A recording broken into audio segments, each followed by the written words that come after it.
Selamat pagi, siang, sore, atau malam, dan selamat datang di video Easy to be Smart. Easy to be Smart adalah sebuah video game edukatif yang kami buat untuk murid-murid SD. Nah, sebelum kami membahas lebih dalam tentang Easy to be Smart, ada baiknya kami memperkenalkan diri terlebih dahulu. Halo, nama saya Michael Minggo Chandra. Saya Jamie Nehemia Rimai. Saya Michael Wahyu Nugroho. Nama saya Verlin Florencia Cakra. Dan saya Richard Nixon. Selanjutnya saya akan menjelaskan tentang profil responden dan juga alasan pemilihan responden. Easy to be Smart ini mempunyai target market yaitu para murid yang duduk di bangku kelas sekolah dasar. Dan untuk responden yang pertama, kami mempunyai seseorang yang bernama Richie Wijaya yang berumur 7 tahun, kini duduk di bangku kelas 2 SD, dan bersekolah di Harapan Bangsa Modern Land. Hobinya adalah nonton dan juga bermain game. Alasan memilih Richie adalah karena ia itu sesuai dengan target market kami, dan juga kami bisa mendapatkan perspektif dari Sekolah Nasional Plus. Lalu yang kedua ada Jason T yang kini berumur 10 tahun dan duduk di bangku 5 SD.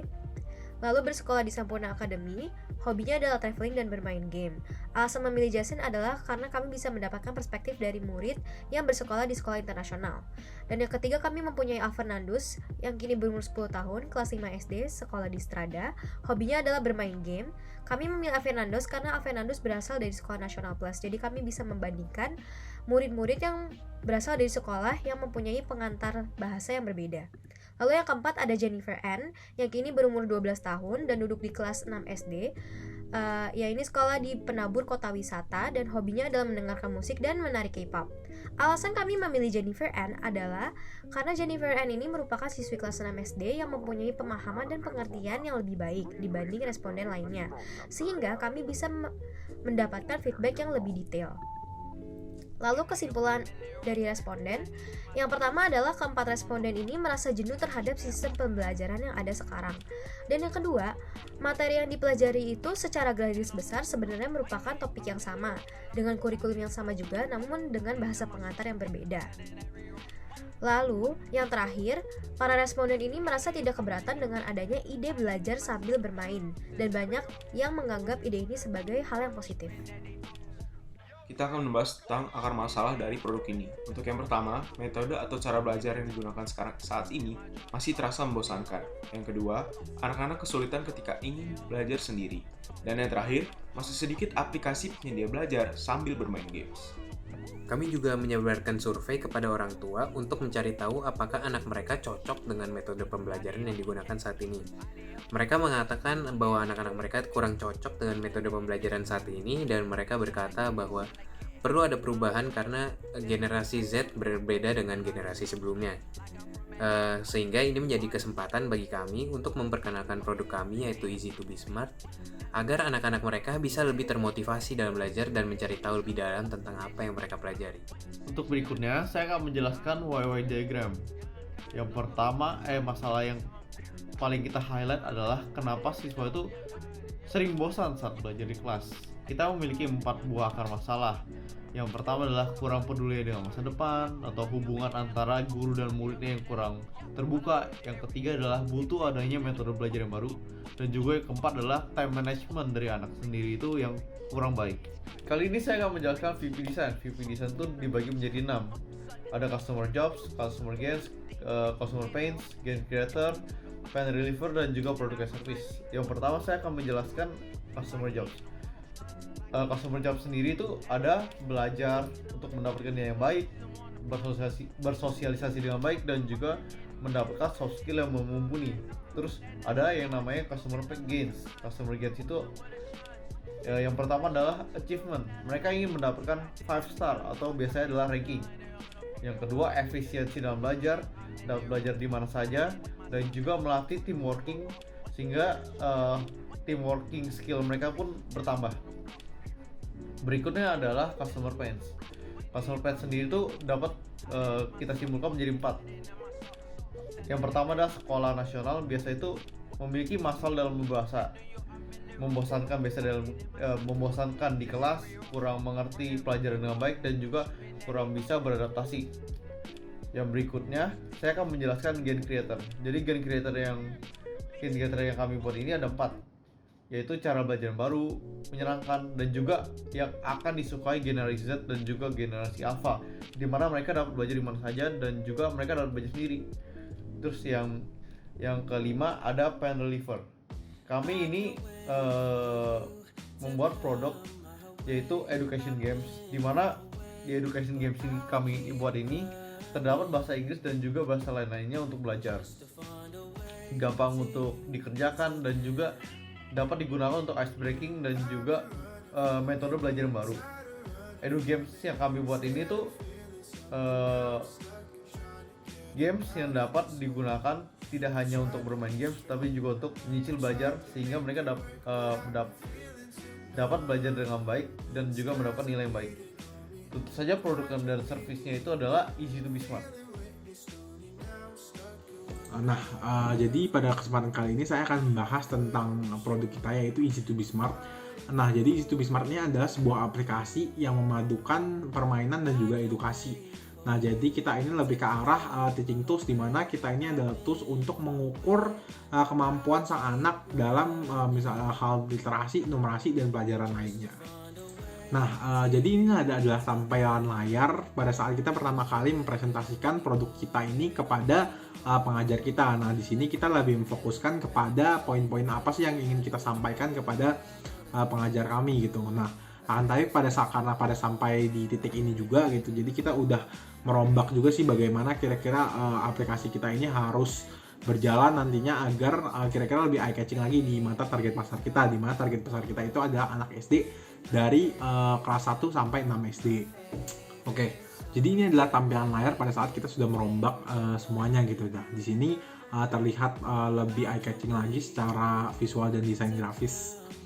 Jadi di sini ada 5 komponen juga. Yang pertama kita mulai dari pojok kiri, yaitu ada how to play-nya, yang mana nanti akan mengajarkan anak-anak apabila di antara mereka yang bingung untuk bermain game-gamesnya. Jadi di sini kita terdapat ada 5 games juga sih.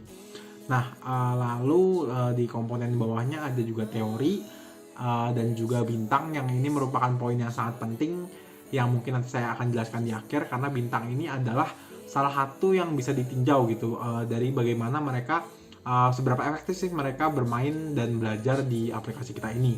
Dan di tengah ada gamesnya sendiri, lalu juga ada settings. Jadi ini adalah tampilan layar utama pada saat mereka pertama kali baru menginstall aplikasi ini. Nah, jadi pertama kali mereka akan langsung disuruh milih mereka itu kelas berapa dan subjek apa yang ingin mereka fokuskan. Nah, ini kenapa sih kita menggunakan klasifikasi subjek ini dan kita menyuruh para user kami untuk milih satu subjek saja untuk difokuskan. Jadi kita ini percaya bahwa anak itu nggak bisa langsung belajar sekaligus. Jadi di sini kita menyuruh mereka untuk lebih fokus ke satu subjek saja, di mana nanti subjek itu yang akan dipelajari secara fokus, dan apabila nanti mereka ingin mengubah subjek yang difokuskan, mereka bisa mengubahnya di settings.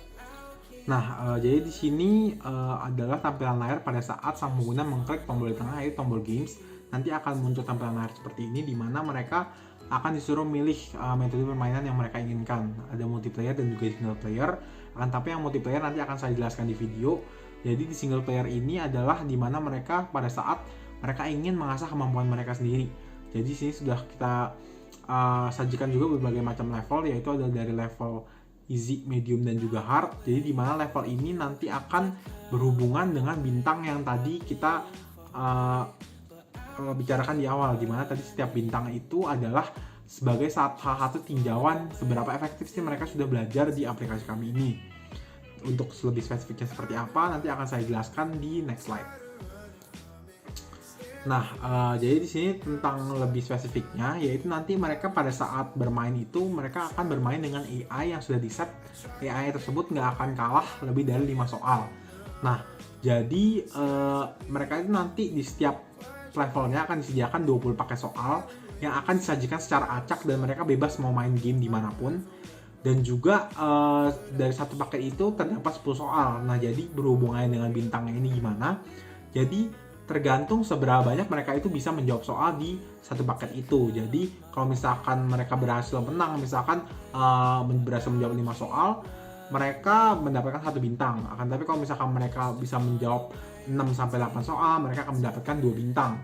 Dan kalau misalkan mereka bisa berhasil menjawab 9-10 soal atau perfect, mereka bisa menjawab 3 bintang. Nah, semua soalnya apabila tertotal akan terdapat 60 bintang. Akan tapi sini kita set requirement apabila seseorang ingin melaju dari tahap easy ke level medium, mereka akan membutuhkan 50 bintang. Begitu juga di tahap medium ke tahap hard, mereka membutuhkan juga 50 bintang. Nah, jadi beberapa bintang itulah yang nanti menentukan mereka bisa ada di level yang mana.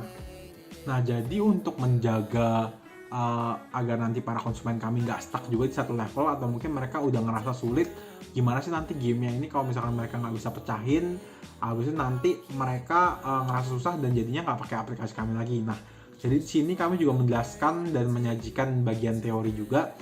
Jadi di bagian teori atau pembahasan ini kami akan mengambil beberapa dasar-dasar dari matematika itu sendiri, yaitu nanti akan ada penjumlahan, pengurangan, perkalian, pembagian, dan juga pecahan gitu ya. Nanti dimana di setiap poin-poinnya ini akan ada pembahasan soal, yang nanti pembahasan soal-soal tersebut itu adalah soal-soal yang serupa dengan yang kami sajikan di permainan, dan juga ada video penjelasan, dimana video penjelasan ini nantinya akan diharapkan memberikan pengetahuan yang lebih lagi kepada target konsumen. Nah, jadi diharapkan apabila mereka telah melihat teori ini, nanti mereka bisa balik lagi ke game yang tadi mereka stuck dan menyelesaikannya dengan bintang yang sempurna gitu.